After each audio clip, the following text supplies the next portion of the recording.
আসসালামু আলাইকুম। পাকা তালের রস দিয়ে পানির ভাপে হয়ে যাবে তালের কেক। বাজারে এখন প্রচুর পরিমাণে পাকা তাল পাওয়া যাচ্ছে। পাকা তালের রস দিয়ে বানিয়ে ফেলুন ভীষণ মজার পাকা তালের কেক। মাত্র 15 থেকে 20 মিনিটের মধ্যে তৈরি করে ফেলতে পারবেন এই ভাপা তালের কেক।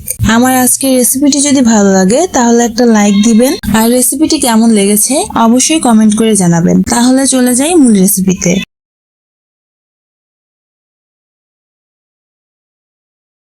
তালের ভাপা পিঠা বানানোর জন্য 1.5 কাপ চাউলের গুঁড়া নিয়েছি।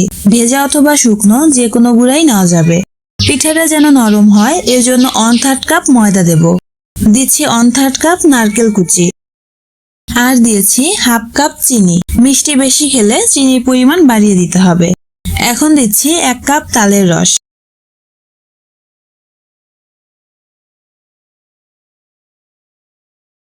কয়েকটা আস্ত বাদাম, আর সব শেষে 1/2 চা চামচ বেকিং পাউডার দিয়ে মিশ্রণটা ভালোভাবে মিশিয়ে নেব।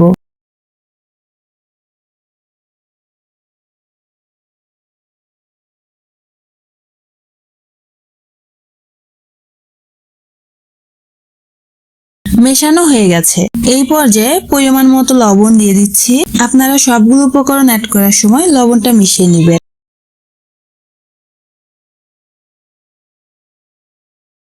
এখন অল্প অল্প করে লিকুইড দুধ দিয়ে কেকের জন্য একটা পারফেক্ট ব্যাটার তৈরি করে নিচ্ছি।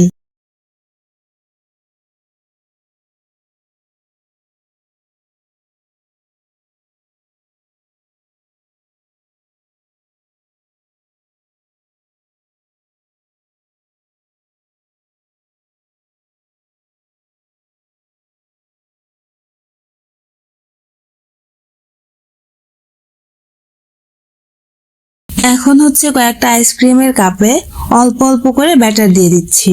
আপনারা স্টিলের বাটি অথবা চায়ের কাপও ব্যবহার করতে পারেন।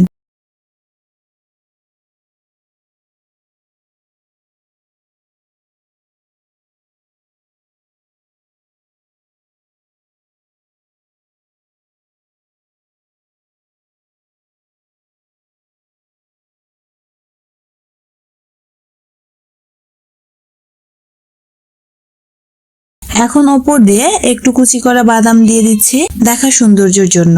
এটা টোটালি অপশনাল।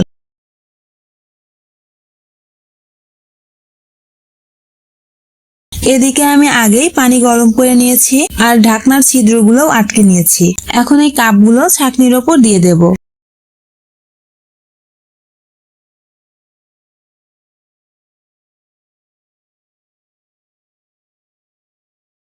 ঢাকনা দিয়ে ঢেকে রাখবো প্রায় 15 মিনিট। 15 মিনিটের মধ্যেই কেকগুলো পারফেক্ট ভাবে হয়ে যাবে।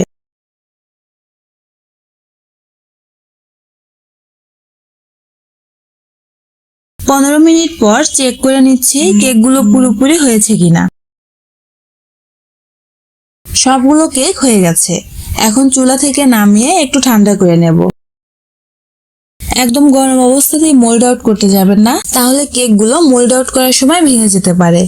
আমার এই কেকগুলো হালকা ঠান্ডা হয়ে গিয়েছে।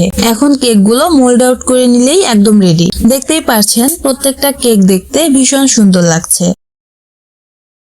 একটা ভেঙে দেখিয়ে দিচ্ছি ভেতরটা কতটা সফট হয়েছে।